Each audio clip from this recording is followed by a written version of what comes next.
ओम शांति 23/7/2024 प्रातः मुरली। ओम शांति। बाप दादा मधुबन। बाबा आज कह रहे हैं, मीठे बच्चे, तुम्हें टाइम पर अपने घर वापस जाना है, इसलिए याद की रफ्तार को बढ़ाओ। इस दुख धाम को भूल शांति धाम और सुख धाम को याद करो। मीठे बच्चे, तुम्हें टाइम पर अपने घर वापस जाना है, इसलिए याद की रफ्तार को बढ़ाओ। इस दुख धाम को भूल शांति धाम और सुख धाम को याद करो। प्रश्न, कौन सा एक गुह्य राज तुम मनुष्य को सुनाओ तो उनकी बुद्धि में हलचल मच जाएगी? उत्तर, उन्हें गुह्य राज सुनाओ कि आत्मा इतनी छोटी बिंदी है, उसमें फॉरएवर पार्ट भरा हुआ है, जो पार्ट बजाती ही रहती है, कभी थकती नहीं। मोक्ष किसी को मिल नहीं सकता। मनुष्य बहुत दुख देखकर कहते हैं मोक्ष मिले तो अच्छा है, लेकिन अविनाशी आत्मा पार्ट बजाने के बिना रह नहीं सकती। इस बात को सुनकर उनके अंदर हलचल मच जाएगी। ओम शांति। मीठे मीठे रूहानी बच्चों को बाप समझाते हैं, यहाँ तो है रूहानी बच्चे।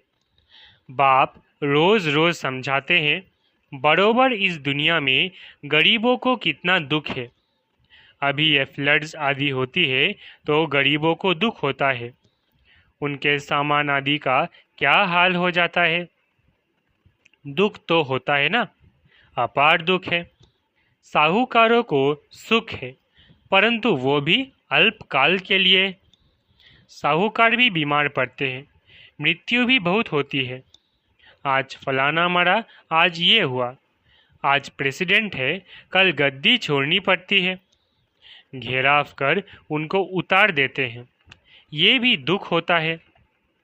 बाबा ने कहा है, दुखों की भी लिस्ट निकालो, किस किस प्रकार के दुख है इस दुख धाम में।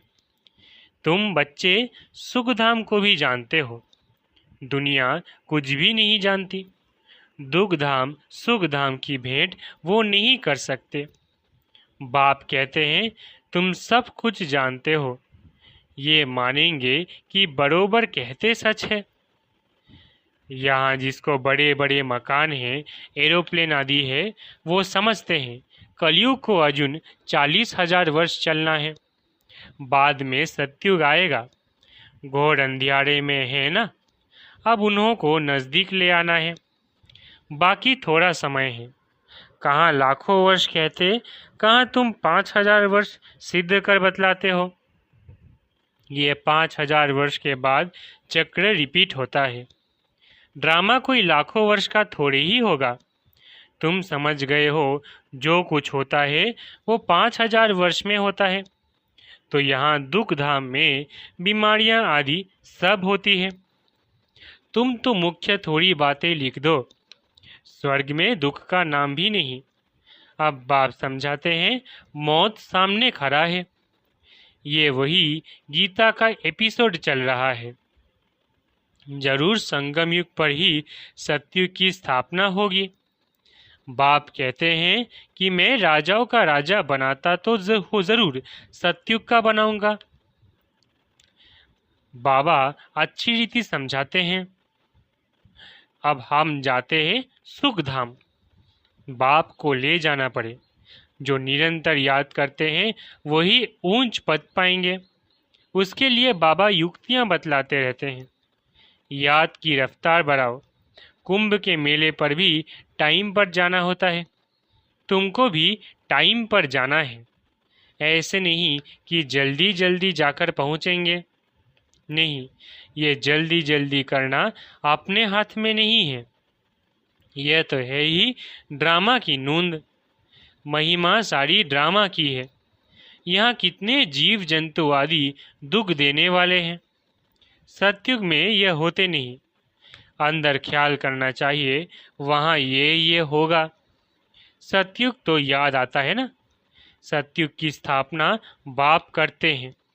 पिछाड़ी में सारा नटशेल में ज्ञान बुद्धि में आ जाता है। जैसे बीज कितना छोटा, झाड़ कितना बड़ा है, वह तो है जड़ चीज़ें, ये है चैतन्य। इनका किसको पता नहीं है। कल्प की आयु लंबी चौड़ी कर दी है। भारत ही बहुत सुख पाता है तो दुख भी भारत ही पाता है। बीमारियां आदि भी भारत में अधिक है। यहाँ मच्छरों सदृश्य मनुष्य मरते हैं क्योंकि आयु छोटी है। यहाँ के सफाई करने वालों और विलायत के सफाई करने वालों में कितना फर्क है। विलायत से सारी इन्वेंशन यहाँ आती है। सतयुग का नाम ही पैराडाइज है। वहाँ सब शत्रु प्रधान है। तुमको सब साक्षात्कार होंगे। ये है अब संगम युग, जबकि बाप बैठ समझाते हैं, समझाते रहेंगे, नई नई बातें सुनाते रहेंगे। बाप कहते हैं दिन प्रतिदिन गुह्य गुह्य बातें सुनाता हूँ, आगे थोड़ी ही पता था। बाबा इतनी बिंदी है, उनमें सारा पार्ट भरा हुआ है फॉर एवर। तुम पार्ट बजाते आए हो, तुम किसको भी बताओ तो बुद्धि में कितनी हलचल हो जाएगी कि ये क्या कहते हैं। इतनी छोटी बिंदी में सारा पार्ट भरा हुआ है जो बजाते ही रहते हैं, कब थकते नहीं हैं, किसको भी पता नहीं।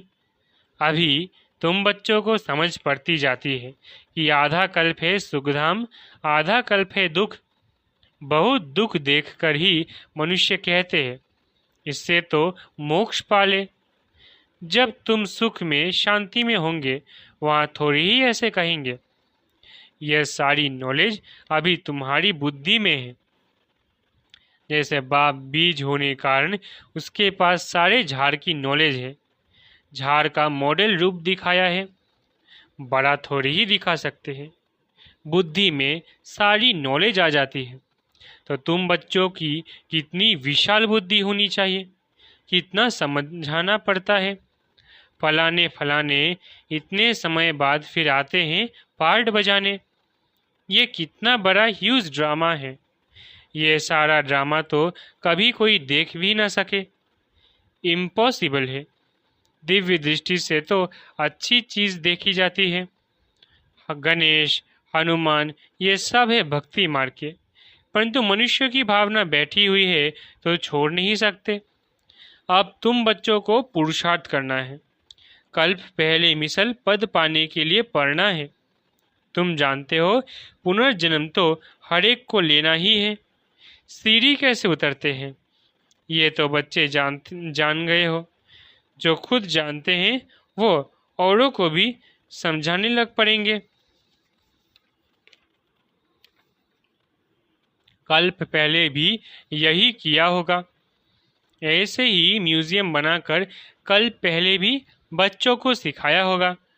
पुरुषार्थ करते रहते हैं, करते रहेंगे। ड्रामा में नूंद है, ऐसे तो ढेर हो जाएंगे। गली गली घर में ये स्कूल होगा। है सिर्फ धारणा करने की बात। बोलो तुम्हारे दो बाप है, बड़ा कौन ठहरा? उनको ही पुकारते हैं रहम करो, कृपा करो। बाप कहते हैं मांगने से कुछ भी नहीं मिलेगा। हमने तो रास्ता बता दिया है। मैं आता हूँ रास्ता बताने। सारा झाड़ तुम्हारी बुद्धि में है। बाप कितना मेहनत करते रहते हैं। बाकी बहुत थोड़ा टाइम बचा है। मुझे सर्विसफुल बच्चे चाहिए। घर घर में गीता पाठशाला चाहिए।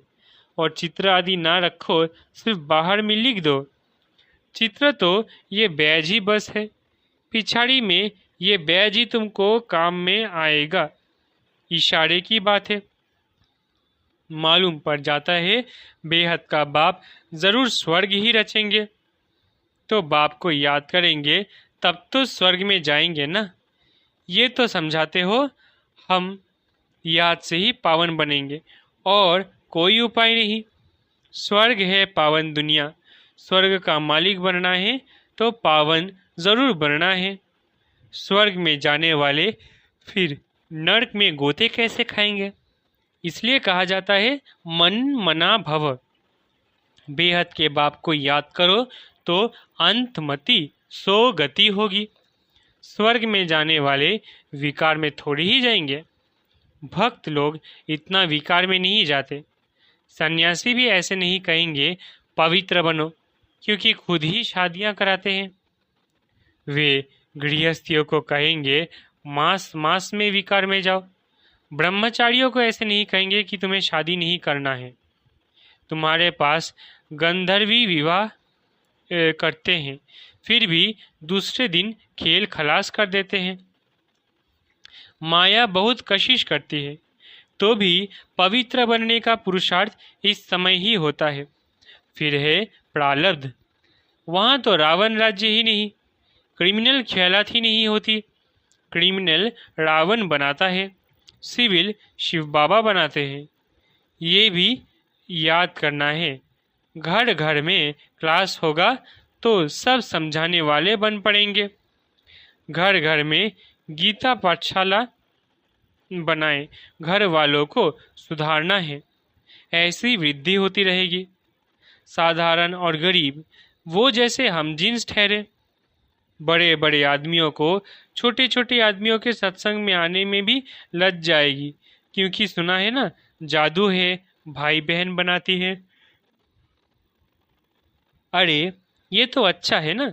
गृहस्थी में कितने झंझट है, फिर कितना दुखी होते हैं। यह है ही दुख की दुनिया। अपार दुख है ही, फिर वहाँ सुख भी अपार होगा। तुम कोशिश करो लिस्ट बनाने की।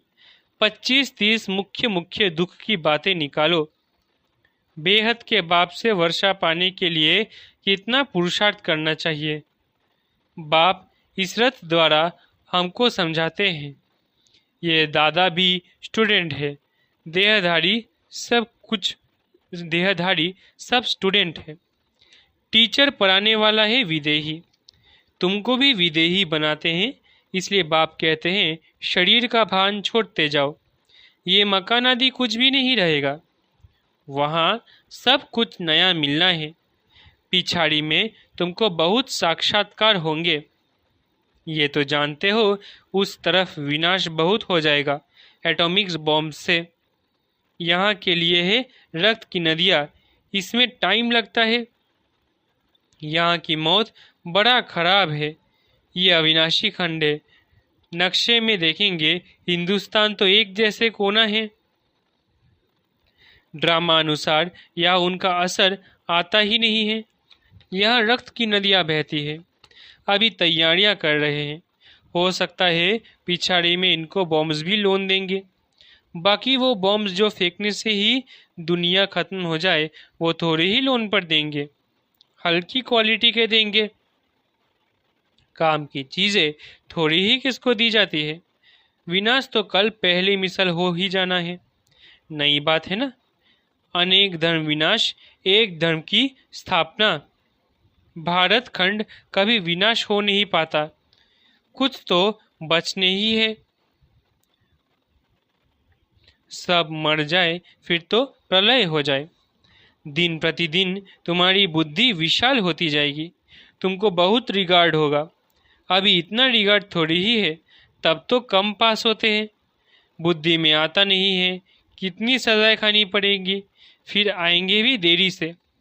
गिरते हैं तो फिर की कमाई चट हो जाती है। काले के काले बन जाएंगे, फिर वे खड़े हो नहीं कह सकेंगे। कितने जाते हैं, कितने जाने वाले भी खुद है। खुद भी समझ सकते हैं इस हालत में शरीर छूट जाए तो हमारी क्या गति होगी। समझ की बात है ना।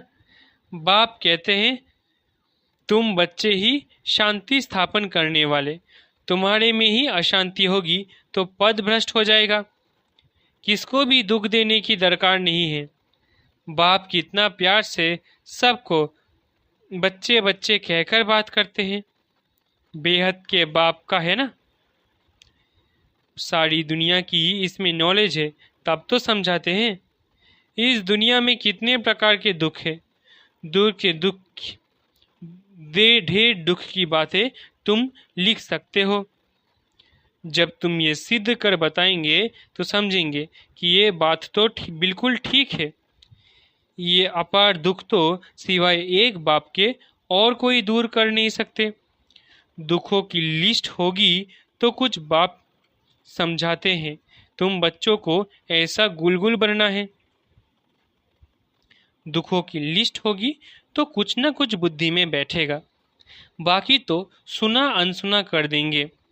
उनके लिए ही गाया जाता है, रीर भेर क्या जाने सास से। बाप समझाते हैं तुम बच्चों को ऐसा गुलगुल बनना है। कोई अशांति गंदगी नहीं होनी चाहिए। अशांति फैलाने वाले देह अभिमानी ठहरे, उनसे दूर रहना है, छूना भी नहीं है। अच्छा, मीठे मीठे सिकिलधे बच्चों प्रति माता पिता बाप दादा का याद प्यारा गुड मॉर्निंग।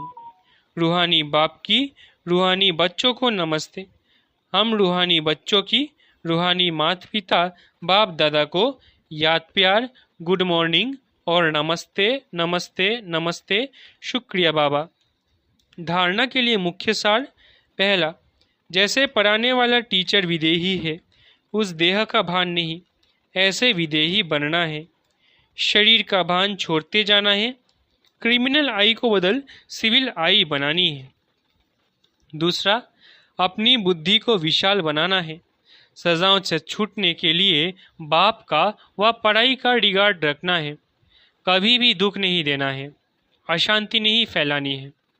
वरदान, ब्राह्मण जीवन की नेचुरल नेचर द्वारा पत्थर को भी पानी बनाने वाले मास्टर प्रेम के सागर भव। वरदान, ब्राह्मण जीवन की नेचुरल नेचर द्वारा पत्थर को भी पानी बनाने वाले मास्टर प्रेम के सागर भव। जैसे दुनिया वाले कहते हैं कि प्यार पत्थर को भी पानी कर देता है, ऐसे आप ब्राह्मणों की नेचुरल नेचर मास्टर प्रेम का सागर है। आपके पास आत्मिक प्यार, परमात्मा प्यार की ऐसी शक्ति है जिससे भिन्न भिन्न नेचर को परिवर्तन कर सकते हो। जैसे प्यार के सागर ने अपने प्यार स्वरूप की अनादि नेचर से आप बच्चों को अपना बना लिया, ऐसे आप भी मास्टर प्यार के सागर बन विश्व की आत्माओं को सच्चा निस्वार्थ आत्मिक प्यार दो, तो उनकी नेचर परिवर्तन हो जाएगी। स्लोगन, अपनी विशेषताओं को स्मृति में रख उन्हें सेवा में लगाओ तो उड़ती कला में उड़ते रहेंगे। स्लोगन, अपनी विशेषताओं को स्मृति में रख उन्हें सेवा में लगाओ तो उड़ती कला में उड़ते रहेंगे। अच्छा, ओम शांति। शुक्रिया बाबा।